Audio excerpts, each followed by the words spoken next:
I was standing in the soft glow of a chandelier at a high-end boutique on Chicago's Magnificent Mile, my eyes fixed on a set of hand-engraved silver cutlery.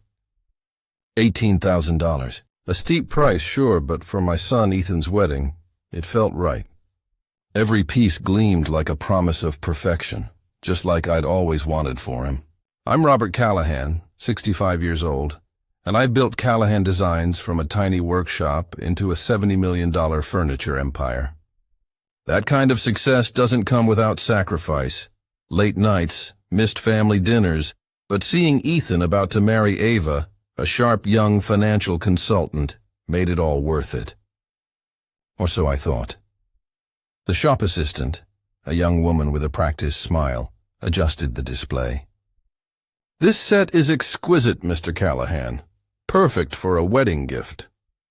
Her voice was smooth, respectful, the kind that knows you're spending serious money. I nodded, running my thumb over the intricate engravings. "It's for my son," I said, my voice catching just a touch. "I want everything to be perfect for him and his fiancée. Perfect." That word hung in the air, heavier than I meant it to. After losing my wife Susan 8 years ago, I'd poured everything into Ethan. He'd had his share of struggles, failed business ventures, a few bad relationships, but Ava seemed different, steady, ambitious, the kind of woman who could anchor him. The boutique's classical music wrapped around us like a warm blanket, and for a moment I felt at peace, imagining Ethan's smile when he opened this gift. Then my phone buzzed in my jacket pocket. I glanced at it, expecting a work email, maybe a supplier issue or a delivery update for one of our custom orders. But it wasn't an email. It was a text from an unknown number. My fingers froze as I read the words, "Don't go to the wedding. Run." I blinked, reading it again, then a third time. The letters glowed harsh against the screen like a warning carved in stone. My heart gave a little thud, the kind you feel when you miss a step on a staircase. Who would send something like this? A prank? A mistake? My thumb hovered over the call button, and I pressed it, holding the phone to my ear. It rang, and rang. No answer, no voicemail, just that endless mocking tone. "Mr. Callahan? Is everything all right?" The assistant's voice pulled me back. Her brow furrowed, her eyes searching my face. I must have looked pale because I felt the blood drain from me. "Just wedding nerves," I said, forcing a chuckle. It was a lie, but I've been in business long enough to know how to keep my cool under pressure. Inside, though, my mind was racing, like a machine grinding through gears it wasn't built for. I finished the purchase, my signature on the receipt a little shakier than usual. The assistant wrapped the cutlery in tissue paper, placing it in a sleek box with a perfect bow. "I'm sure your son will love it," she said, handing me the bag. "He will," I replied, automatic, but my thoughts were elsewhere. That text, those words. "Don't go to the wedding. Run." Someone knew about Ethan's wedding. Someone wanted me scared. Why? Stepping out into the bustle of Magnificent Mile, I clutched the gift bag tightly, the weight of it grounding me. Shoppers moved around me, laughing, carefree, their lives untouched by cryptic warnings. But I couldn't shake the feeling that eyes were on me. Every face in the crowd, a young couple with coffee cups, a man checking his phone, suddenly felt like a potential threat. My world, so carefully built, so meticulously ordered, was starting to crack. I needed to think. I needed space. There was a cafe just down the street, its warm lights promising a moment of normalcy. I ordered a black coffee, sat at a corner table, and stared at the box holding the cutlery. $18,000 for a gift that now felt like a question mark. My phone sat in front of me, its dark screen reflecting my furrowed brow. I checked it again, willing it to buzz, to give me answers. Nothing. The coffee grew cold as I stirred it, the spoon clinking against the ceramic in a rhythm that matched my racing thoughts. Who had my number? Who knew about the wedding? And why tell me to run? I'd spent decades building Callahan designs, negotiating deals, spotting risks before they became problems. But this was personal. This was about Ethan, my only son, the one I'd raised alone after Susan passed, the one I'd given everything for. I tried calling the number again. Still no answer. Just that relentless ringing, like a clock ticking down to something I couldn't yet see. The cafe hummed with life. Families, couples, the clatter of plates. But I was alone in my head, replaying every recent conversation with Ethan and Ava. Had I missed something? A hint, a sign? My fingers tightened around the phone. I wasn't going to let this go. Not yet. The peninsula's lobby was all marble and quiet elegance, the kind of place where money buys you comfort and discretion. I checked into a suite on the 10th floor, my hand still clutching the gift bag with Ethan's wedding present. The silver cutlery inside felt heavier now, like it carried the weight of that cryptic text. Don't go to the wedding. Run. I told myself it was just nerves. Maybe a prank, but deep down, something didn't sit right.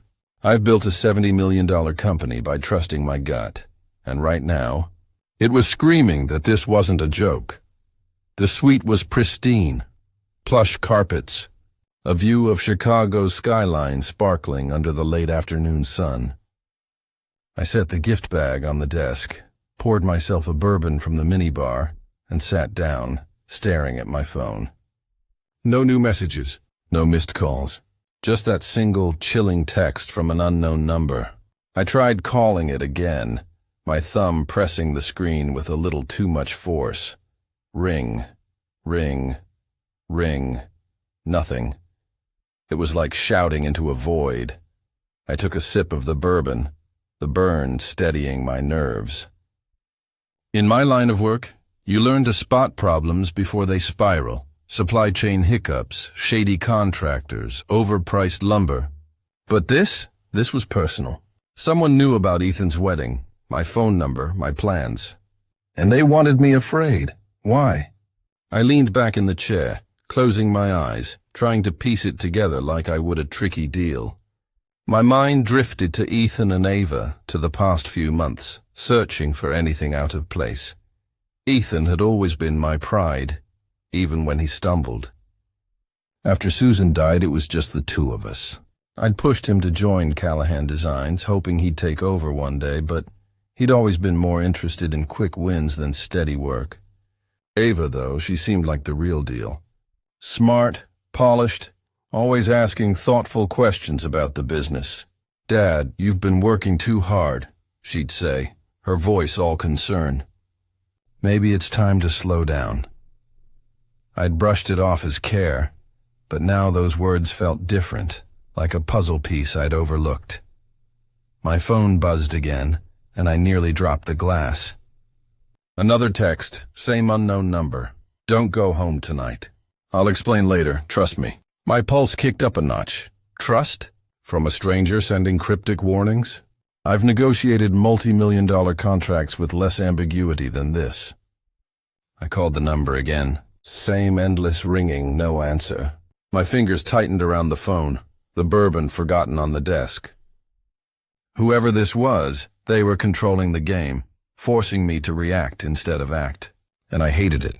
I needed to think like the businessman I was. Step 1. Verify the source. I opened my laptop, ran the number through a reverse lookup. Nothing. Just a burner phone. Untraceable. Step 2.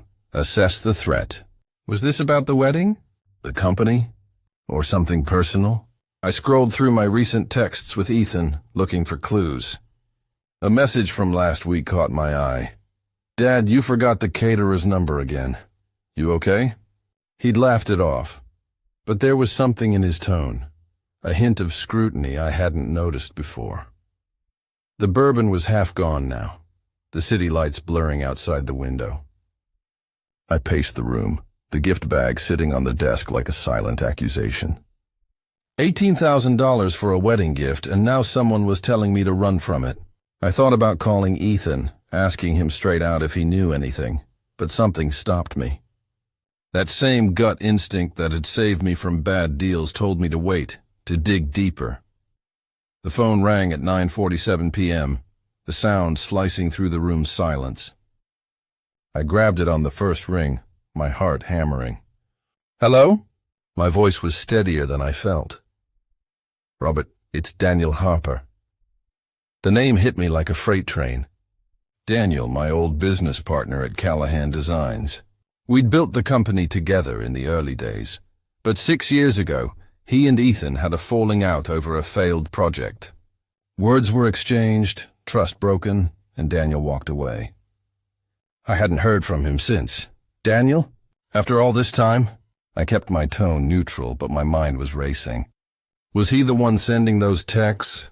"I know it's been a while, Robert. I'm sorry for the cloak and dagger stuff, but I had to be sure." His voice was low, heavy, like he was carrying bad news. "I was at Evelyn Stone's office today, handling some old contracts. I overheard something about Ethan's wedding. About you." The air in the room felt thicker.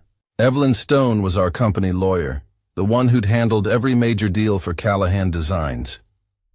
"What did you hear?" I asked, my voice barely above a whisper. "It's not safe to talk over the phone." "Meet me tomorrow morning, 9 at the Art Institute by the lion statues. Come alone, Robert, and bring anything you'd need if you couldn't go home for a while." The line went dead before I could respond. I stared at the phone, my reflection warped in its dark screen. Daniel Harper, after 6 years of silence, reaching out with a warning about my son's wedding, about me. I poured another bourbon, my hands shaking now, not from fear but from something worse. Doubt.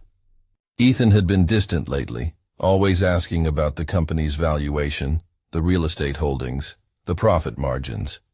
Ava, too, with her gentle nudges about my health. "You seem tired, Robert," she'd said at dinner last month. "Have you thought about a checkup?" I'd chalked it up to concern.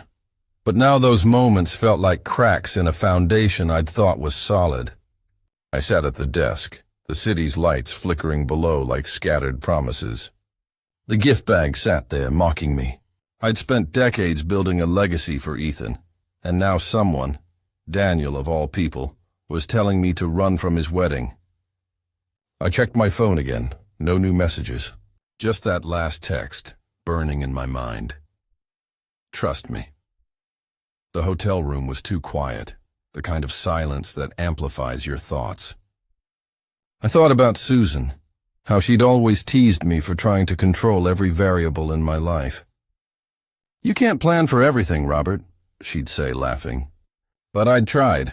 I'd planned for Ethan's future, for the company's growth, for every contingency, except this one. Betrayal. The bourbon didn't help anymore, but I sipped it anyway, watching the clock tick toward midnight.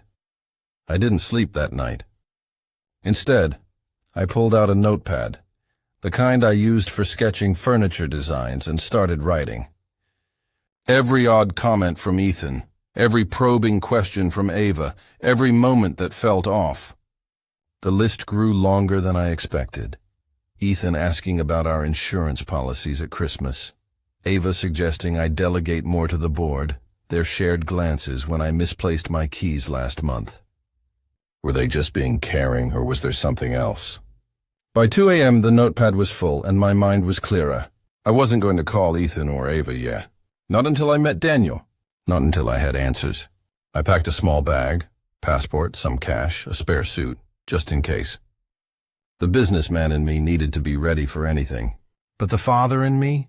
That part was breaking, piece by piece, as I faced the possibility that my own son might be the threat I was running from.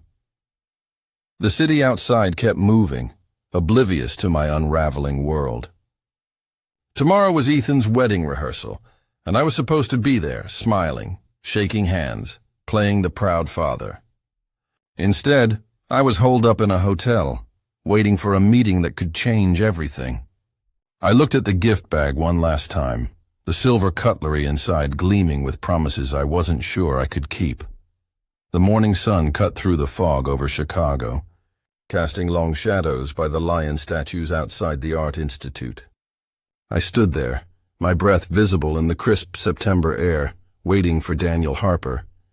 My overnight bag was slung over my shoulder, the weight of it a reminder of his warning to bring what I'd need if I couldn't go home. The gift bag with Ethan's silver cutlery sat in my car, a symbol of a life that felt like it was slipping away. I'd barely slept, my mind churning through every word of those texts, every syllable of Daniel's call. What had he overheard? And why, after 6 years of silence, was he reaching out now? At 9:02, I spotted him, a familiar figure in a gray overcoat, his hair thinner than I remembered, his face lined with the kind of weariness that comes from hard years. "Robert," he said, his voice low, almost cautious as he shook my hand. "I'm sorry it's come to this. Let's walk," I said, nodding toward the park. I didn't want to stand still, not when my world felt like it was tilting. We moved along the path, the city waking up around us, joggers, dog walkers, the hum of morning traffic. "What did you hear, Daniel? No games." "I need the truth." He took a deep breath, glancing around like he was checking for eavesdroppers. "I was at Evelyn Stone's office yesterday, sorting out some old tax documents. Ethan and Ava were there in a meeting room. The door was cracked, and I heard them talking about you. About the company." He paused, his eyes meeting mine. "They're planning to have you declared mentally incompetent, Robert. After the wedding, they're arranging a medical evaluation to claim you can't run Callahan Designs anymore." The words hit me like a punch to the gut.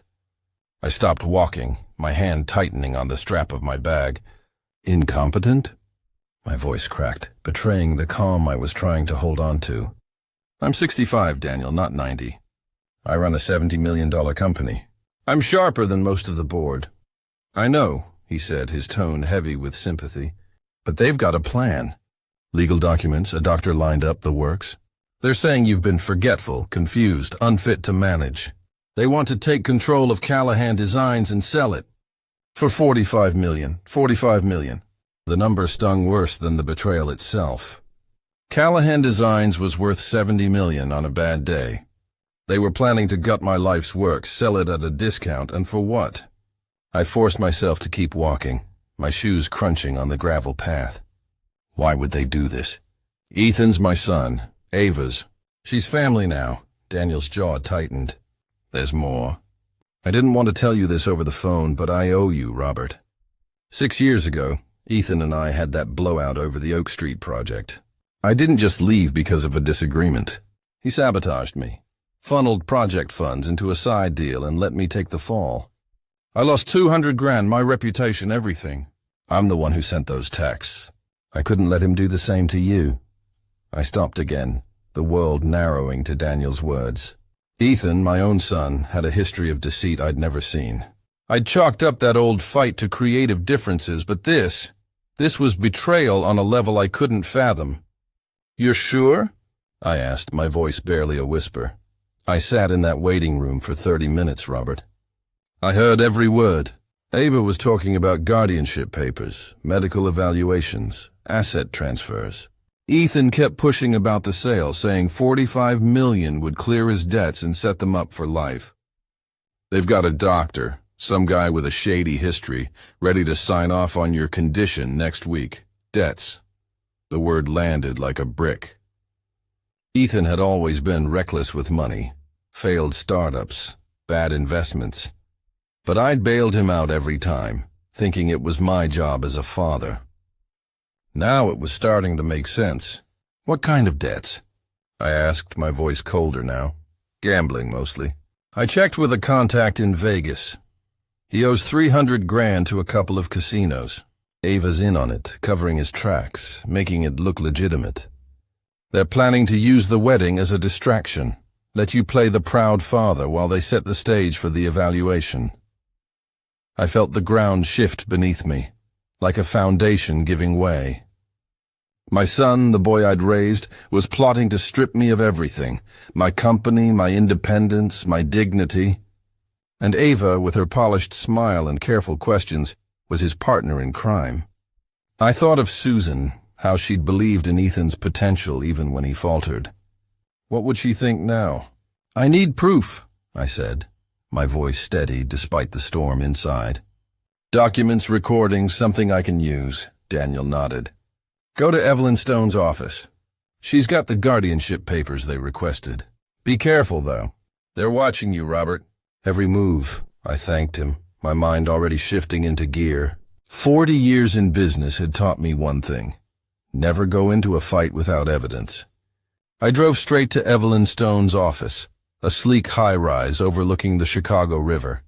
I'd been there dozens of times, signing contracts, reviewing patents. Today felt different, like walking into a battlefield. Evelyn's receptionist greeted me with a smile. Mr. Callahan, good to see you. Here for the Thompson deal? I forced a grin.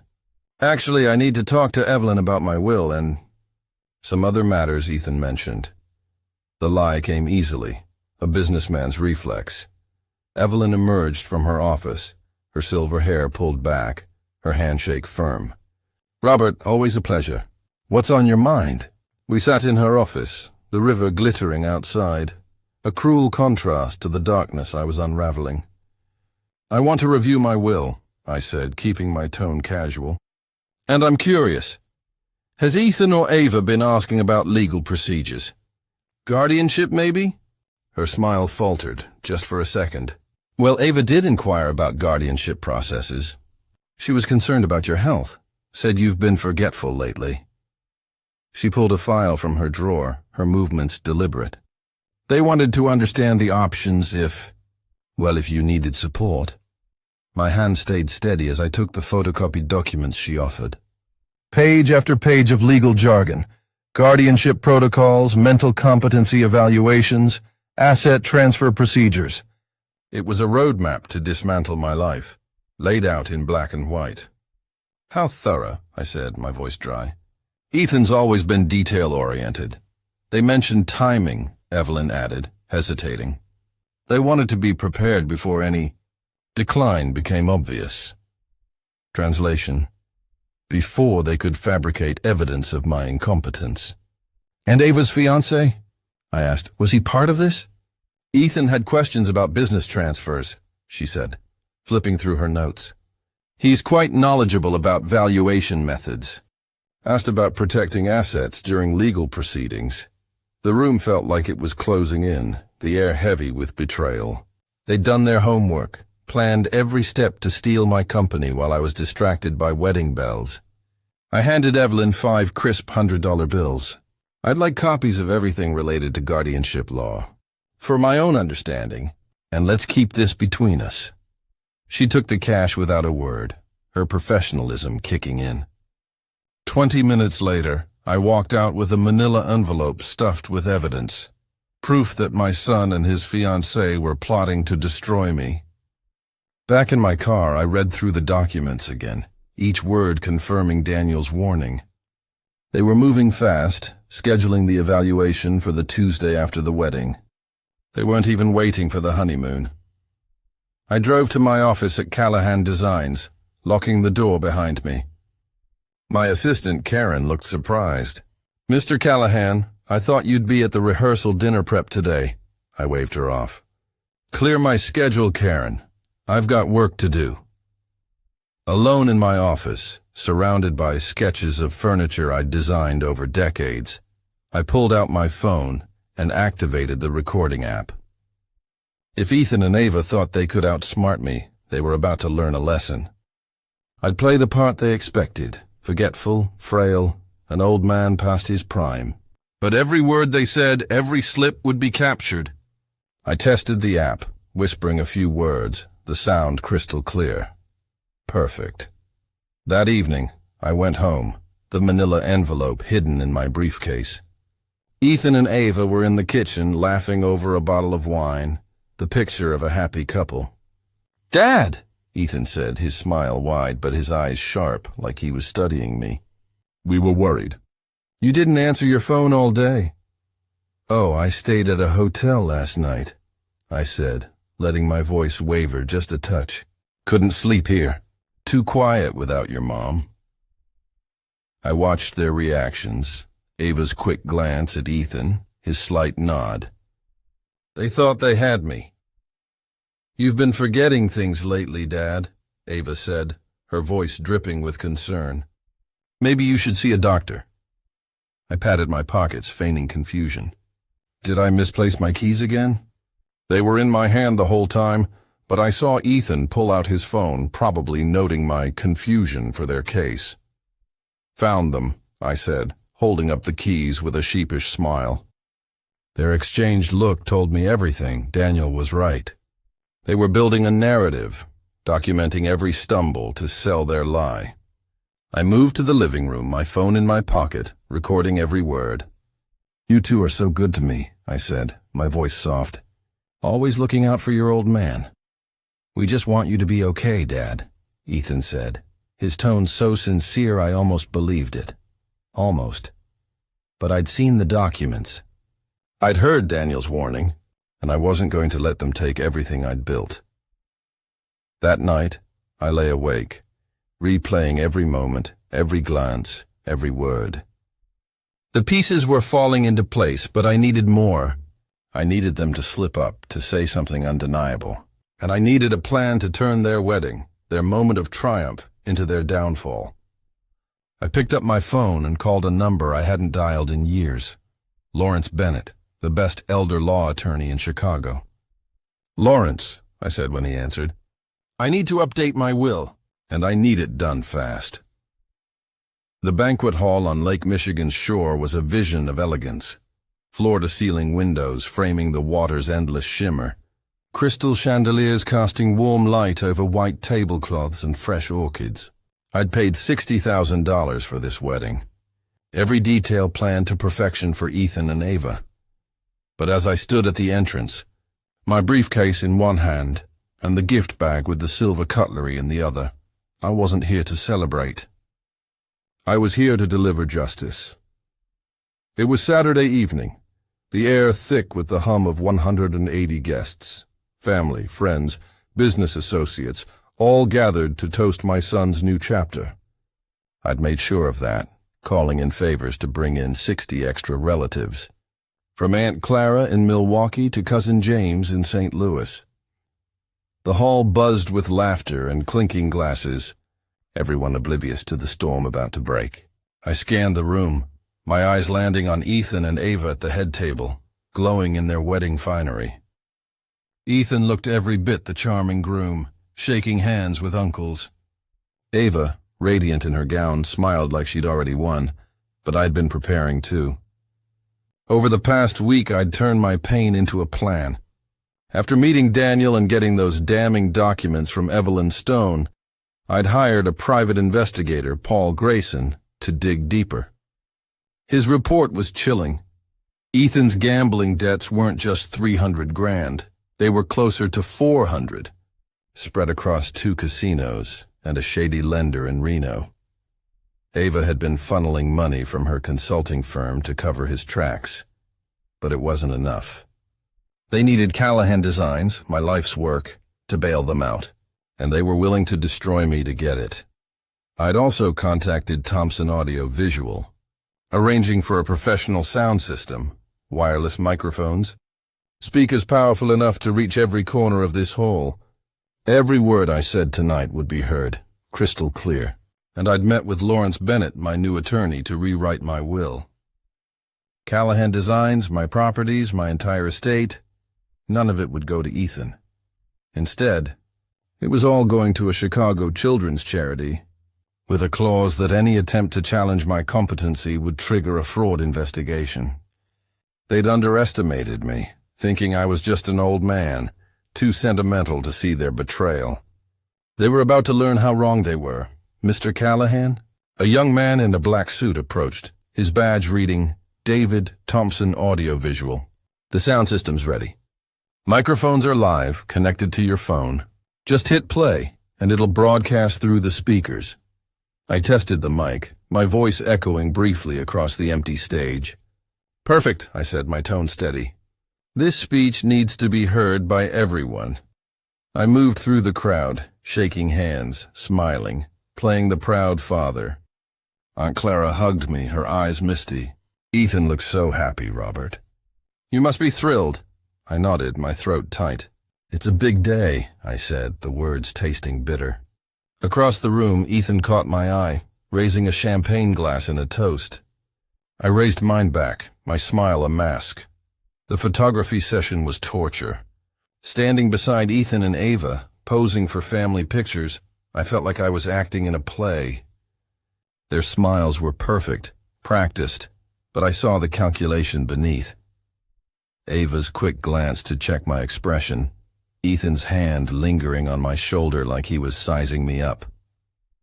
These photos would be their last moment of innocence, captured forever before their world collapsed. Dinner service came and went, the clatter of plates and hum of conversation filling the hall. I excused myself to the men's room, locking the door behind me. In the quiet, I opened my briefcase, checking the evidence one last time. Evelyn's documents, Paul's financial reports, recordings of Ethan and Ava's damning conversations. My phone held 3 audio files, captured over the past few days, as I played the confused old man they expected. Every word they'd said about the doctor, the sale, my decline, was preserved, ready to be played. I looked in the mirror, my reflection showing a man hardened by betrayal. I wasn't just Robert Callahan, the father. I was Robert Callahan, the businessman who'd built an empire from nothing. And tonight I'd remind them exactly who they were dealing with. Back at the head table, dessert was being served. Chocolate torte, untouched on my plate. Ethan leaned over, his voice low. "Dad, you're quiet tonight. Everything okay?" Ava chimed in, her smile too bright. "You've got that big speech coming up, right?" "Don't be nervous. I'm fine," I said, patting her hand. Just savoring the moment. Their eyes met, a flicker of relief passing between them. They thought they had me fooled. I stood, taking the wireless microphone from the wedding coordinator. "Whenever you're ready, Mr. Callahan," she said, her clipboard crisp with efficiency. The hall fell silent as I stepped to the center of the stage. 180 faces turning toward me, their smiles warm with expectation. Champagne glasses gleamed, raised for the father of the groom's speech they thought would be full of love and pride. I cleared my throat, the microphone amplifying every word. "Dear friends, dear family," I began, my voice steady, carrying to every corner of the room. "Today is a day of celebration, but it's also a day of truth. A day to see people for who they really are." Aunt Clara beamed. Uncle James raised his glass, expecting stories of Ethan's childhood, hopes for his future. Ethan and Ava sat at the head table, their smiles frozen, sensing something off but not yet understanding. I continued, my tone calm but deliberate. "Marriage is about trust, loyalty, the kind of bond that holds a family together. But sometimes people see marriage and family as something else. A chance for profit. A chance to betray," the crowd murmured, a ripple of confusion spreading. Ava's hand tightened on Ethan's arm, her eyes darting to mine.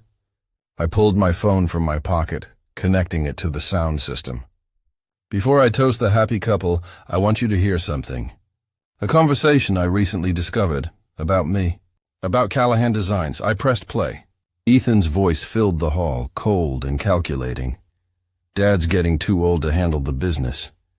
We'll sell it for $45 million, pay off the debts, and live like kings. He'll be fine in a nursing home." Gasps echoed through the room. Ava's voice followed, crisp and professional. "The doctor's ready for Tuesday. He'll sign off on the competency evaluation. We've got witnesses for his confusion." The hall erupted in shocked whispers. Aunt Clara's hand flew to her mouth. Uncle James's glass hit the table with a clink. Ethan stood, his face pale. "Dad, what is this?" "This is a misunderstanding." Ava's eyes were wide, her composure cracking. "Robert, you're confused. Let's talk privately." "No," I said, my voice cutting through the chaos. "We're talking now. In front of everyone." I held up the manila envelope from my briefcase.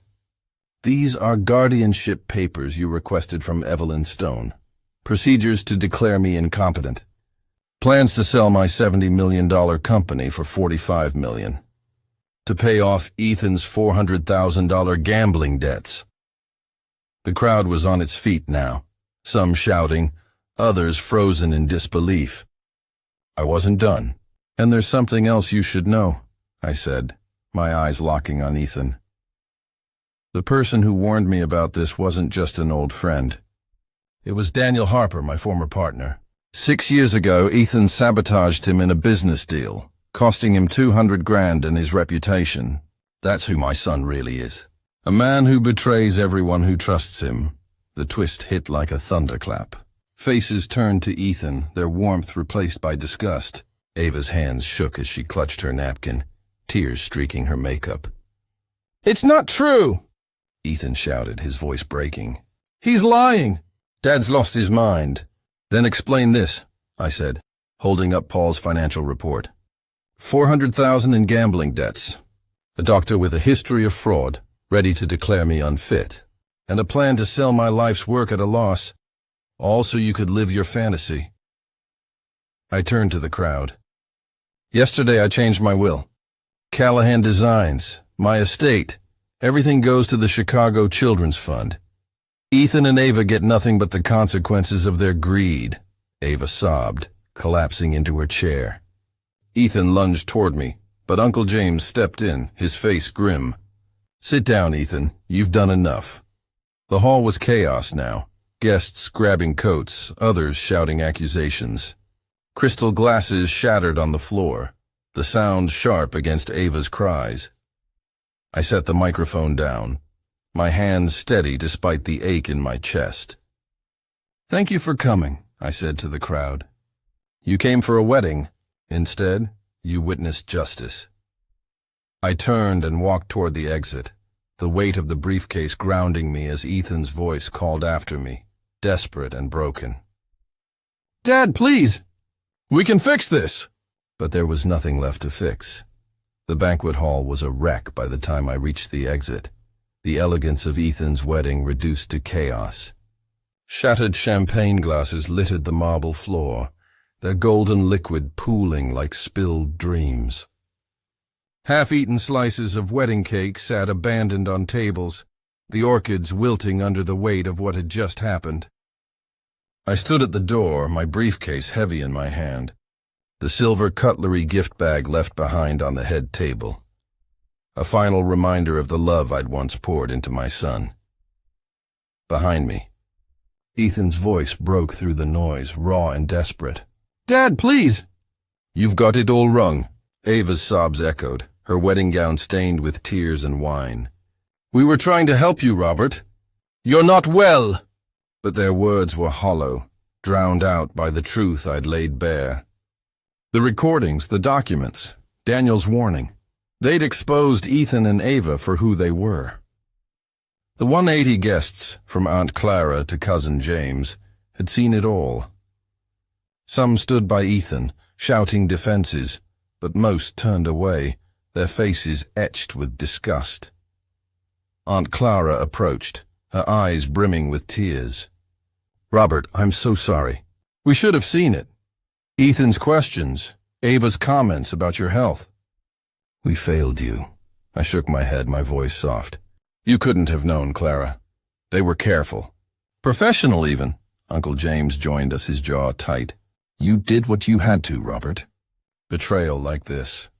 It's unforgivable. I walked out into the cool Chicago night, the Lake Michigan breeze sharp against my face.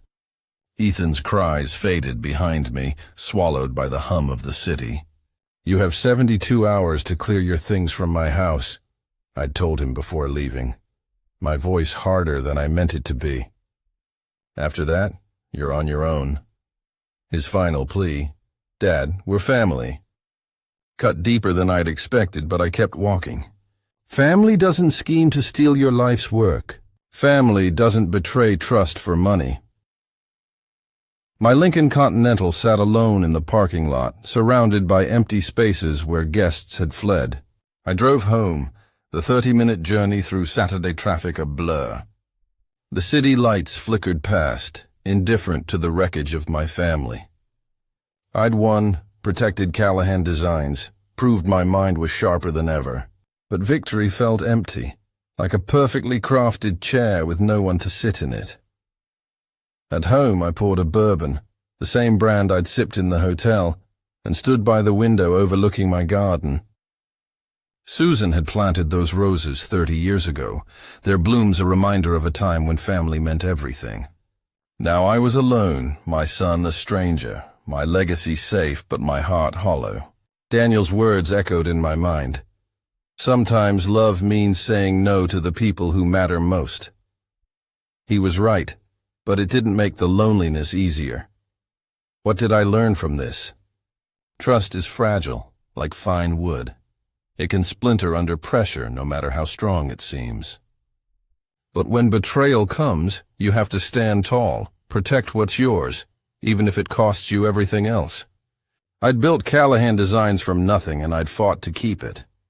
Maybe that's the real legacy, not just the company, but the strength to do what's right, no matter how much it hurts. If this story moved you, please like the video, subscribe to the channel, and share your thoughts in the comments. Tell me where you're listening from and what you'd do in my shoes. Thanks for being here.